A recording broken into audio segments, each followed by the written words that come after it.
So that kind of follows into our next topic, which is the PC hardware.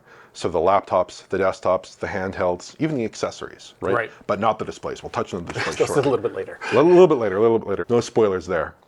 But I think we had kind of two major vendors we wanted to touch on because they were the vendors that we spent, I think, the most time with, and they had some interesting people there to explain the products.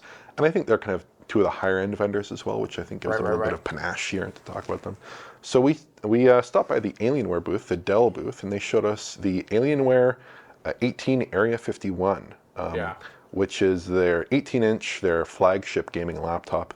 So it has an interesting chassis design with windowed underside, so you can see the fans there glowing in the casing. That's a pretty cool design. It's also counterposed with a mesh topside where you can see the fans a little bit and where they actually get airflow for the fans, because obviously that's something that you do need. It's got a full RGB trackpad. It's got an RGB light strip, quite subtle, they noted, but a quite nice RGB light strip around the hinge area. And it's kind of reminiscent of older designs. I would say it's a semi-professional, semi-gamer design. It's trying to blend into both elements there. It's a good balance between professional and the kind of gamer style. Yeah, it's not, well, the one thing that I actually did like about it, wasn't super angular and wasn't ultra aggressive in those aspects. And if you are used to the older Alienware designs, it does lean a little bit on that. And I think it was actually part of like the reference of it. Right. You could also easily change a lot of the colors, turn off LEDs if that's not your game.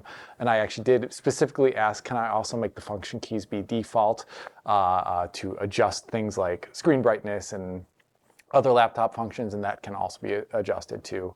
Had that cool, that off-green look to it and like direct sunlight. Something you can't really see necessarily when you're in like doesn't photograph very well. Doesn't photograph very well, but it was actually a little bit green tinted, which was kind of cool.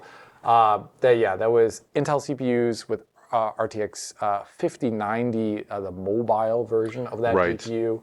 And they did target, I can't remember the exact number, but we just came from Panther Lake, which we saw like maybe max like 60 watts or something like that. It's like 240, I think. Yeah, it's 240. Yeah. It's like absolutely ridiculous numbers. If you're into mobile computing, that is not a great battery saving kind of performance level there. But that's not exactly what it's targeting. It's targeting, you can move this thing around and play where you want. This is your ultimate desktop replacement laptop, and I'm sure it will be priced to match, although I did not get any I didn't get a details on that. Obviously, RTX 5090 mobile, quite a beefy GPU, quite a beefy CPU there as well, quite a beefy system, quite a cool system. I would have some concerns over its long-term longevity. Some of these high-end PC laptops don't tend to age too well, but in this laptop's favor, it's not an ultra thin, right? So Alex, over in the corner there, he has a Razer Blade, quite a thin laptop. And it's hot. Very hot, very loud throttles. That did not age too well, it turns out. I think we also saw an Alienware Area-51 desktop there, which is pretty cool, I would say. Pretty interesting desktop, nicely put together. Standard in many ways, but also definitely delivered at a really high level of quality. There you have AMD and Intel CPU options, including the 9850X3D, brand new fastest gaming processor in the world by some margin, even if it's only a few percentage points. RTX 5090 graphics up to, of course. It's got a huge casing. It's got a positive pressure design with no rear exhaust fan. And Alex, I think you had a couple notes here. Yeah. The QR codes were an area of interest, and then also some funny behavior on the displays that you noted as well. They were using dual mode 4K 240, 1080p 480 monitors, and for some reason in Windows it was displaying as 60 hertz, but the actual monitor was running at 240 hertz. So for some reason, at least when you're using a triple monitor configuration, which this was, 3 4K 240 hertz monitors, which is insane, by the way. Apparently that Windows does not like reporting that correctly, which is funny. But the other thing that I thought was kind of fun was that on the inside of the case, they have little QR codes like around the motherboard or even on the motherboard itself, I believe, where you can essentially call them up on your phone and get like little tutorial videos about how to replace components if you don't know how to do that. So Alienware, obviously, if you're building your own machine, you probably don't go Alienware, right? But if you are someone who wants to get a high-end machine that is pre-built, they're offering you to give you a bit of knowledge about how to replace components, which is something, honestly, if it's your first time doing it, it could be scary. So that's pretty helpful. Yeah, I do think it's cool, although I do wonder exactly how much of an impediment is a typical person going to have with typing that information to Google or ChatGPT and figure it out themselves. You'd be surprised. I am sure it would be. We always see those posts about people plugging in the GPU into the iGPU, plugging in the HDMI cable into the iGPU port. So like, apparently people need a lot of information. Yeah, but I would also say here, we were just looking at the very top end of Alienware's line. We weren't looking at the Dell. We weren't looking at the XPS laptops. There were our new XPS laptops this We did year. see them, but we didn't spend too much time on them. Yeah, we also perhaps glanced at some other Alienware laptops that are perhaps being held behind closed doors that we can't talk about too much. They weren't disclosing too many details about those, but those are smaller, thinner, lighter laptops in this massive 18-inch behemoth and this gigantic full tower, I believe. So yeah, those are different options. We really were just looking at the very high end because that's kind of our remit and our want, and we only had a limited amount of time, so that's what we looked at. Right. Speaking of high-end laptops and PCs, we have Razer. Right. Very cool brand. They obviously they're responsible for a lot of interesting products this CES, including one we'll talk about shortly that seems to have taken the internet by storm. But they had a lot of laptops for us. They also had obviously their usual retinue of peripherals, including some mice, including some headsets, including keyboards, including all kinds of different things. Cat-eared headsets, very exciting, very engaging. We had all that. But I think we had a particular bone to pick with their use of Battlefield 6 to showcase, and in general, Battlefield 6 was a very common showcase game. It was literally in every single showcase of every single thing, and it's the reason I have a big problem with it is because it doesn't actually show that much about your laptop's power level. It is very easy to run game. We also saw it running on different laptops at different settings. We saw it running on like low settings sometimes. Right. We saw it running on like on high and ultra. It was just like all across the board, depending upon where you were at CES here. We also saw stuff like the game having like people demo stuff strangely, and we always try and like point this out. Like one was just like constantly tearing all over the place, and that was bizarre. It was like same tear location no matter where you moved, you know. So like, and they're using Battlefield 6, which wasn't necessarily a great way to show the laptop's performance level. It just runs like, you know, it's a pretty low end game actually. So there's stuff like that. We also saw, you know, a variety of other things there, but. We'll get to the next topic about Razer. But to me, I was actually kind of more impressed with the Alienware laptops than I was with the Razer, mainly due to I'm not so keen these days on like the ultra aggressive gamer look. So, I'm also, again, really, I do express some concerns about the pursuit of thinness in gaming laptops, in particular, the whittling down of those sizes. I think it was really enabled by the removal of the optical drive and the hard drive. That really enabled people to reach these like really aggressive thermal designs and actually have a laptop that was very thin indeed. A lot of these laptops now, they're shipping with 100-watt GPUs, and they're thinner than my MacBook Pro, which is totally crazy to me. Obviously, they do it, but they do so at the cost of having, you know, big fan grills and arrays and things that are easily blocked and potentially concerns. So again, you know, look out for that and potentially, you know, make your purchasing decision with that in mind. But I thought the Razer booth was pretty interesting here. They had a lot of interesting products, but I do have issues with the omnipresent use of Battlefield 6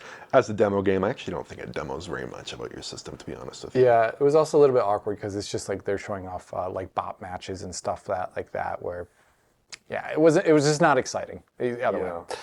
Outside of those two vendors, though, Alex and I did prowl through the booths of the Venetian to try to figure out exactly what was going on in the realm of kind of smaller manufacturers who aren't necessarily big name brands. And we did see a lot of very interesting PC cases. We saw this very interesting liquid-cooled system, which actually had a Ryzen 8300G and no GPU, which is interesting for such a system like that. It was all storage, and it had, at the front of it, if you recall, the DIMM split up. Like two on the motherboard and two jutting out the front of this very interesting open case. Like I have literally never seen anything like this before, and I have no idea what that DIMM performance is like when it's so far away from the CPU. Like I have no idea what that's about. That was crazy looking. So that was really cool. I'd never seen that ever before. We saw a whole bunch of people using displays on top of the AIO on your CPU on a motherboard, and there was a variety of different types. There was ones that were like curved OLED. Curved ones, There were ones that were concave with multiple screens, giving you the illusion potentially of a hologram when you look at it, like a certain level. Like Yeah. it gives you a little bit of a 3D look. And then there were the standard flat ones, and there were even probably weirder ones that I'm forgetting off the top of my head now. But that was like such a common thing to see this year, just like curved bent displays on top of a motherboard for the purpose of, I am not sure. Yeah. It is not my style. I think we've talked about this a number of times, but I'm kind of really getting away from the blingy PC, and I was more interested in the ones that were quite subtler. Yeah. There are even some cases that weren't cases, like with this test bench PC, which is bizarre, and I would point the intrepid viewer over to the fact that this only has one stick of RAM wired up, which is not generally what you want to be doing in a system with a massive 360 millimeter radiator with a high-end GPU with a high-end CPU presumably under there. Just cut that in half. That's unwise. Maybe you find the clearance, or at least the aesthetic permission, to put that second stick of RAM in there. But yeah, we also saw some pretty interesting stuff at the Gigabyte booth, but I would really say that the main star of the show there was their massive Hall of Mirrors tricks and their gigantic micro LED displays that were blaring all kinds of advertisements at us. Very fun display. Indeed, at CES, there are always a lot of really fun and interesting displays, but oftentimes that isn't really backed up with the kind of product firepower that really shows off differentiation between vendors. I think some vendors did that pretty well. I actually think Razer did that pretty well. They were different enough. They do different kinds of things, but I don't think Gigabyte did a very good job actually with trying to make a case for themselves at CES relative to other OEMs and PC vendors. I'd agree with that. Also, when you take a look at the fact that you're all using relatively similar hardware components, or even like sourcing stuff like monitors and panels from the same companies, and you have to really stand out in some way with the way you're like packaging that product up. It can't just be like a cool looking booth. It has to be interesting stuff there, and that's not always the case. CES, there's some stuff that's kind of a bummer, and there's more exciting things.